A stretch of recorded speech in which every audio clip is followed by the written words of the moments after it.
제8장 후 숨겨진 비굽의 흔적설에는 차가운 겁날을 거두었다. 새벽 공기를 가르며 쓰러진 3명의 의경명 무사들은 이제 더 이상 어떤 미동도 없었다. 그들의 핏자국은 소리 없이 내리는 새벽 이슬 속에 서서히 스며들어 사라지는 듯했다. 승리의 여운이 채 가시기도 전에 마치 한 송이 미아가 나뭇가지에서 호련히 피어난 듯 가녀리면서도 은은한 향기를 풍기는 여인이 새벽 주목 나무숲에서 걸어 나왔다. 달빛을 받아 더욱 영롱하게 빛나는 그녀의 모습은 현실의 존재라기보다는 그림 속에서 방금 나온 듯한 선녀 같았다. 그녀의 비단 옷자락이 바람에 살랑이자 신비로운 매화향이 더욱 짙게 풍겨왔다. 소엽주도 지금까지의 상황을 숲속에서 지켜보고 있었습니다. 소엽의 뛰어난 무공에 감탄을 금할 수 없습니다. 그리고 수역의 불타는 정의감에 감복했습니다. 여인은 차분하면서도 맑은 목소리로 인사를 건넸다. 그 목소리는 깊은 산사의 종소리처럼 청아하면서도 듣는 이의 마음을 편안하게 만드는 묘한 힘이 있었다. 그녀의 눈빛은 깊은 밤의 호수처럼 고요했지만 그 안에 숨겨진 단단한 심지는 감출 수 없었다. 마치 폭풍 속에서도 흔들림 없는 거북의 풀이 같았다. 서리는 그녀에게서 풍기는 고고한 기품에 묘한 감정을 느끼며 고개를 끄덕였다. 과찬이십니다. 사악한 무리의 수행을 더 이상 두고 볼 수 없었을 뿐입니다. 낭자께서는 어떤 이유로 이른 새벽에 이곳에 오셨는지요? 서린의 물음에 여인은 살며시 미소 지었다. 그 미소는 차가운 새벽 공기마저 따뜻하게 녹여주는 듯 주변을 환하게 밝혔다. 이제 이름은 매화지의 할인명의 일원입니다. 소엽께서 아시다시피 저희 할인명은 무림의 평화와 안정을 위해 힘쓰고 있습니다. 매화는 단아하게 고개를 숙이며 자신을 소개했다. 할인명이라니 서린은 처음 들어보는 문파였지만 그녀에게서 풍기는 범접할 수 없는 고고한 기품은 그들이 단순한 무림 문파가 아님을 짐작하게 했다. 마치 깊은 산속에 숨겨진 신비로운 문파처럼 느껴졌다. 이곳에 온 것은 사라진 백령비국의 단서를 찾기 위함이었습니다. 매화 낭자의 입에서 나온 수백령비국이라는 이름에 서린의 눈썹이 미세하게 움직였다. 이래거사가 남기날 수 없는 흔적 그리고 그림자처럼 따라붙는 흑영명의 음모 모든 것이 그의 내리 속에서 하나의 흐릿한 그림처럼 겹쳐졌다. 이래고사는 과연 이 비국과 어떤 관계가 있었을까? 흑영명이 그토록 필사적으로 백령비국을 노린다는 것은 곧 그 비국이 상상조차 할 수 없는 무림의 판도를 뒤흔들 엄청난 힘을 지녔다는 의미였다. 서린의 심장이 미약하게 그러나 분명하게 두근거렸다. 어쩌면 이 비극이 소연을 찾고 부모님의 원수를 갖는데 결정적인 열쇠가 될지도 모른다는 강력한 직감이 스쳐 지나갔다. 끽룡비국이라니요? 그 비극은 어떤 물건이기에 흑영면까지 나서서 찾는 것입니까? 비매와 낭자의 표정을 보니 단순한 무궁비국은 아닌 듯하군요. 서리는 궁금증을 참지 못하고 물었다. 매화의 얼굴에 희미한 그림자가 스쳤다. 그녀의 눈동자에는 깊은 슬픔과 함께 어떤 결의가 엿보였다. 백년피 그분 단순한 무공 비극이 아닙니다. 저희 할인명이 오랜 수련 비극이자 무림의 전설 속에서만 존재한다고 알려진 천지의 근원을 담고 있는 것으로 전해집니다. 이 비극은 단순히 무공을 익히는 것을 넘어 사람이 운명을 바꾸고 자연의 섭리마저 거스를 수 있는 힘을 지녔다고 합니다. 매화의 목소리는 한층 낮아졌고 그 안에는 깊은 경외심과 두려움 그리고 아픔이 깃들어 있었다.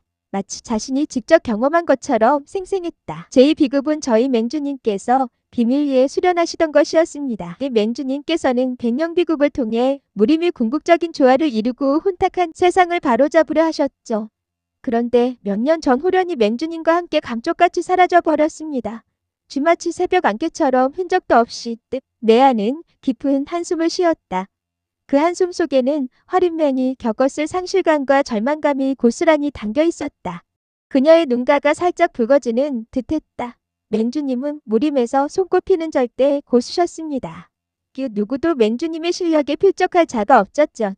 그런 분이 비극과 함께 사라졌다는 것은 화린맹으로서는 상상조차 할 수 없는 일이었습니다. 저희는 흑영명과 같은 사악한 세력의 손에 백령비급이 들어가서는 안 된다는 것을 잘 알고 있기에 맹주님과 비급의 행방을 필사적으로 찾고 있었습니다. 흑영명이 백령비급을 손에 넣는다면 무림은 돌이킬 수 없는 혼돈에 빠질 것입니다. 그들은 분명 그 힘을 사악한 목적에 사용할 테니까요. 매어의 목소리에는 단호한 의지가 실려 있었다. 사라진 지 꽤 되었다는 말이군요. 혹시 의뢰고사라는 이름을 아십니까? 그분과도 관련이 있을까 해요 여쭙니다. 서리는 조심스럽게 의뢰고사의 이름을 꺼냈다. 매아는 잠시 생각에 잠기더니 고개를 저었다. 그녀의 눈빛은 아쉬움으로 가득했다. 지뢰고사 죄송합니다만 그 이름은 들어본 적이 없습니다.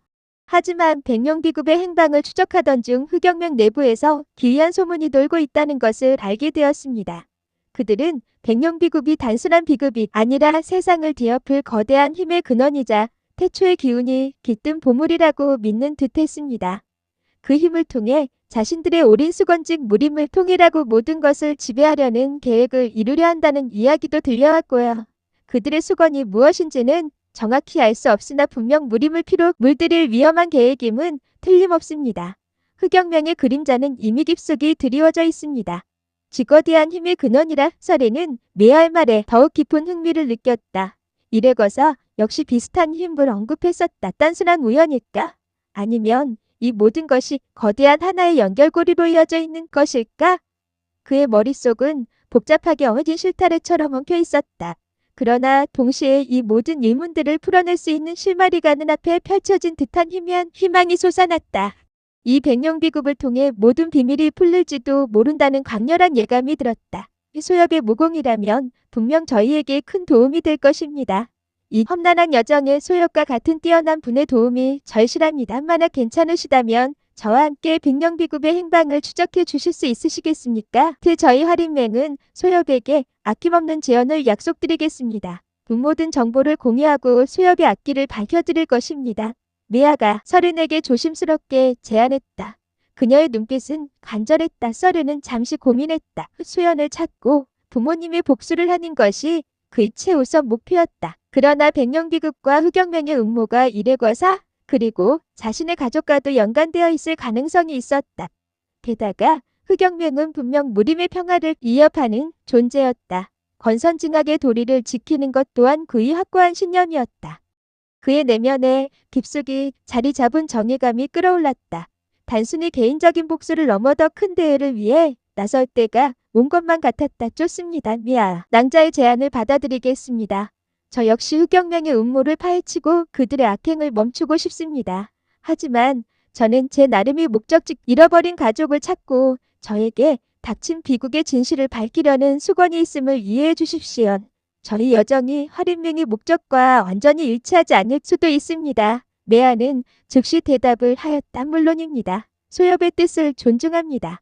소엽의 개인적인 목적 또한 분명히 중요한 일이니 저는 결코 방해하지 않을 것입니다.